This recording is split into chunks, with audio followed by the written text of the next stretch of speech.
جادو کا توڑ کرنے کا طریقہ. لیکن 3 بہت ہی معتبر عمل ہمارے یہاں اس کے لیے بتائے گئے.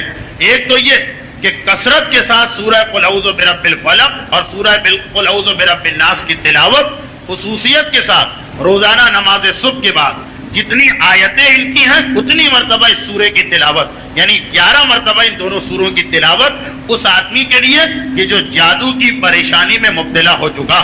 دوسرا عمل جس کو مولا کائنات کے حوالے سے علامہ مجلسی نے کتاب بہار الانوار میں نقل کیا، وہ بہرحال ایک دعا جو بعض کتابوں میں ملے گی. درس کے اندر کوئی دعا بتانا اس لیے فائدہ نہیں ہوتا کہ ایسے تو بہت کم لوگ ہوں گے جو خالی سن کے اس کو یاد کر لیں. بہرحال دعا کے الفاظ یہ ہیں کہ بسم اللہ و باللہ، یہ مولا کائنات سے مروی دعا. سنستد آزادک باخیک ونجعل لکما سلطانہ. تین ٹکڑے ہیں اس دعا کے.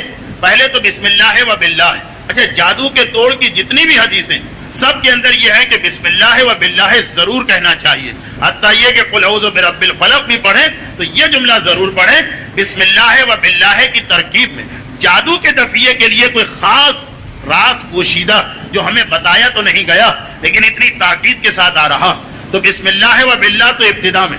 اس کے بعد پھر 3 جملے سنستد آزادو کا بے عقی کا ونجعل لکما سلطانہ فلا یصلون الیکما وانتما ومن اتبعکما الغالبون.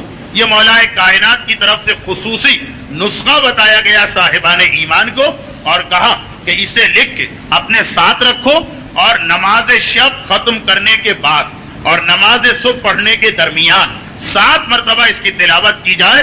جب کبھی ایسے آثار نظر آنے لگے کہ جیسے کسی نے جادو کیا، یعنی ان 2 نمازوں کے بیچ نماز شب ختم ہو جائے، نماز صبح شروع ہونے والی، اس کے بیچ میں جو وقت ملتا اس میں 7 مرتبہ اس عرصے میں جب تک کہ جادو کے آثار نظر آ رہے ہیں اس دعا کی تلاوت کرنا.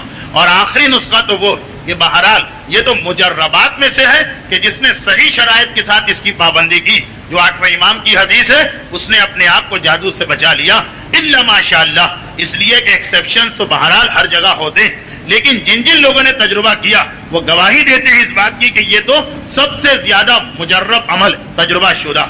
جو 8ویں امام سے مروی ہے، ہمارے یہاں اس کا رواج بھی کہ ہرن کی کھال پر، اس میں خصوصی زور ہے ہرن کی کھال پر، ہرن کی کھال کے اوپر قرآن کی ان 3 آیتوں کو لکھنا اور اس سے پہلے 3 جملوں کو لکھنا، یعنی کل 6 جملے ہو گئے جنہیں ہرن کی کھال پہ لکھ کے اپنے سیدھے ہاتھ پہ باندھا جائے.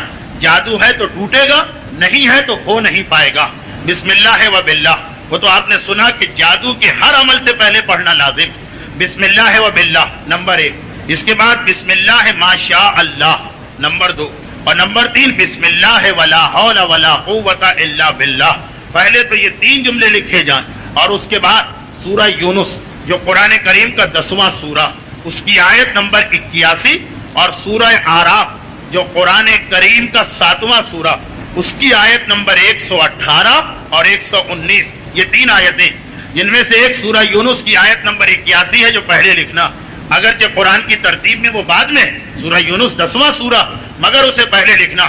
یہ وہی آیت ہے جو حضرت موسیٰ کا جملہ وقال موسیٰ ما جئتم بالسحرہ، کہ اے جادوگر جو تم لوگ لے کے آئے ہو، ان اللہ سیبطلہ، اللہ ان قریب اس کو باطل کر دے گا. یہ آیت ہے پوری سورہ یونس کی آیت نمبر 81. سورہ آراف کی آیت نمبر 118 فوقع الحق سے یہ آیت شروع ہو رہی، اور سورہ آراف کی آیت نمبر 119 فانقلبوا بالصاغرین پہ یہ آیت مکمل ہو رہی. یہ تو بہرحال میرا اپنا بھی تجربہ، اور جس مومن کو یہ بات بتائی گئی اگر اس نے اس کی پابندی کی، کیونکہ ہرن کی کھال کم ملتی اور زیادہ تر بکرے کی کھال کو ہرن کی کھال ظاہر کر کے فروخت کر دیا جاتا، تو وہ تو اگر دوا کے نسخے میں کمی رہ جائے گی تو اثرات میں کمی ہوگی.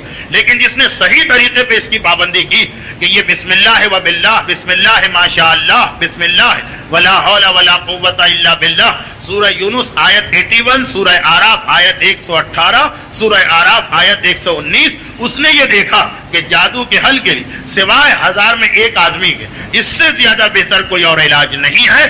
پسند آئی ویڈیو؟ اگر آپ یہ ویڈیو ابھی لائک کرتے ہیں تو جیو میرے بچڑے، جوانیاں مانو، سلام ہے آپ کو، اور سبسکرائب کیا تو ہائے ہائے ہائے، خیر بچڑا جیو. جی جی جی جی یہ نہ ہتھانی خیر ہوئے علی شیر خدا را یاد کردم علی شیر خدا را یاد کردم